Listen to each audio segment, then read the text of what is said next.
Hello everyone. RRB CEN 03/2025 pharmacist notification సంబంధించి March 13న exam conduct చేయడం జరిగింది. అయితే ఈరోజు ఎర్లీ మార్నింగ్ ఆర్ఆర్బి వాళ్ళు కీ రిలీజ్ చేయడం జరిగింది. సో ఈ వీడియోలో షిఫ్ట్ 2లో ఆర్ఆర్బి ఎగ్జామ్ పేపర్లో సబ్జెక్ట్ వైజ్ అనాలిసిస్ చెప్తాను. అంటే ఒక్కొక్క సబ్జెక్ట్ నుండి ఎన్నెన్ని క్వశ్చన్స్ వచ్చాయని. సో ఈ ఆర్ఆర్బి ఎగ్జామ్ రాసిన తర్వాత చాలామంది కొంచెం డిస్ప్లెజర్ ఎక్స్ప్రెస్ చేశారు, ఎందుకంటే పేపర్ టఫ్గా ఉంది, అనుకున్న సబ్జెక్ట్స్ రాలేదు, వేరేవన్నీ ఎక్కువ ఇచ్చారని. కానీ ఓవరాల్గా పేపర్ని అనలైజ్ చేస్తే తెలిసింది, నేను ఇంతకుముందు ఏదైతే చెప్పానో, ఏ సబ్జెక్ట్స్ నుండి వస్తాయని చెప్పానో అవే ఎక్కువగా వచ్చాయి.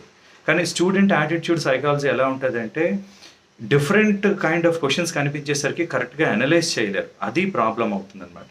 ఇప్పుడు ఫర్ ఎగ్జాంపుల్ నేను ఫస్ట్ నుంచి అంటే లాస్ట్ ఇయర్ April 28న జరిగిన 2 పేపర్స్ అనలైజ్ చేసి నేను చెప్పింది ఏంటి అంటే ఓవరాల్గా ఆర్ఆర్బి ఫార్మసిస్ట్లో 3 సబ్జెక్ట్స్ నుంచి మేజర్గా క్వశ్చన్స్ వస్తున్నాయి.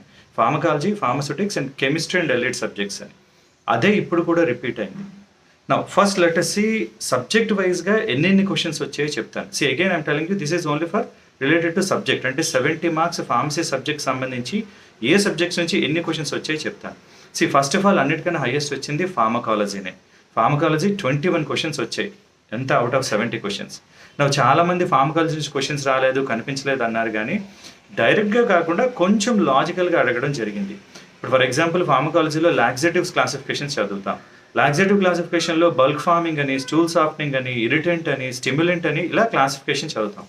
క్వశ్చన్స్ వాళ్ళు డైరెక్ట్గా which of the following is a bulk forming laxative అని అడగకుండా a dietitian wants to treat his patients constipation by increasing the bulk అని ఇచ్చారు.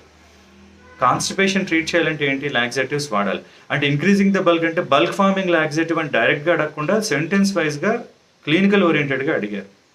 సో అలానే మయోకార్డియల్ ఇస్చీమియా, యాంజినా గురించి డిఫరెన్సెస్ గురించి అడిగారు. See angina chest pain, myocardia పెయినే, కానీ డిఫరెన్స్ ఏంటి అంటే duration, intensity and severity. Angina only 2 to 10 minutes pain ఉంటుంది, కానీ myocardial infection 20 to 30 minutes time ఎక్కువ వస్తుంది. ఇంటెన్స్ పెయిన్ ఉంటుంది మయోకార్డియల్ ఇన్ఫెక్షన్లో. Angina it is not intense. Angina rest వల్ల లేదా నైట్రోవాసోడైలేటస్ లాంటి డ్రగ్స్ యూస్ చేయడం వల్ల రిలీవ్ ఇస్తుంది. మయోకార్డియల్ ఇన్ఫెక్షన్ అలా రిలీవ్ ఇవ్వదు. సో ఇది బేసిక్ ప్యాథోఫిజియాలజీ నుంచి వచ్చిన క్వశ్చన్ అనమాట. సో ఓవరాల్గా హైయెస్ట్ నెంబర్ ఆఫ్ క్వశ్చన్స్ వచ్చింది సబ్జెక్ట్లో ఫార్మకాలజీ నుంచే వచ్చాయి, 21. నెక్స్ట్ ఈజ్ ఫార్మస్యూటిక్స్, 17 క్వశ్చన్స్ ఇచ్చారు. అగైన్ ఫార్మస్యూటిక్స్లో స్టెరిలైజేషన్ నుంచి, ఎమల్షన్, సస్పెన్షన్, వీటి నుంచి అంటే కొన్ని లాస్, ఫిక్లా గురించి ఇట్లా అడిగారనమాట. And then chemistry. కెమిస్ట్రీలో బయోకెమిస్ట్రీ, ఇనార్గానిక్, ఆర్గానిక్ నుంచి కూడా అడిగారు. అంటే బేసిక్ కెమిస్ట్రీ అడిగారు ఎక్కువగా. అంటే లూయిస్ యాసిడ్ బేస్ థియరీ గురించి కానీ, బ్రాన్స్టెడ్ థియరీ గురించి కానీ, ఎస్టరిఫికేషన్ గురించి కానీ. అంటే సెంటెన్సెస్ పెద్ద ఉండడంతో చాలామంది స్టూడెంట్స్ కన్ఫ్యూజ్ అయినట్టున్నారు, కానీ కొంచెం ఓపిక్గా ఫోకస్ చేసి చదువుకుంటే బేసిక్ లెవెల్ క్వశ్చన్సే ఇచ్చారు. అగైన్ 16 వచ్చాయి. Now understand this. 21 pharmacology, 17 pharmaceutics, chemistry 16. ఓవరాల్గా 54 questions out of 70 questions subject నుంచి 3 నుంచే వచ్చాయి, ఈ 3 సబ్జెక్ట్స్ నుంచి. 80%, ఆల్మోస్ట్ క్లోజ్ టు 80%, అంటే 79% ఆఫ్ క్వశ్చన్స్ ఈ 3 సబ్జెక్ట్స్ నుంచే వచ్చాయి. మిగతావి ఏమి ఇచ్చారంటే ఫార్మకాగ్నెస్ అండ్ హెర్బల్ డ్రగ్ టెక్నాలజీ నుంచి ఒక 5 క్వశ్చన్స్, జూరిస్ప్రూడెన్స్ ఆర్ ఫార్మసీ లా నుంచి ఒక 8 questions, drug store business management నుంచి ఒక 3 క్వశ్చన్స్ వచ్చాయి. అంటే డ్రగ్ స్టోర్ బిజినెస్ మేనేజ్మెంట్ అని కాదు, కానీ కన్జ్యూమర్ మేనరిజం అని ఒక టాపిక్ ఉంది. అంటే ఒక ప్రోడక్ట్ కొనేటప్పుడు కన్జ్యూమర్ ఎలా ఆలోచిస్తాడు, దాని మీద ఒక 3 క్వశ్చన్స్ వచ్చాయి.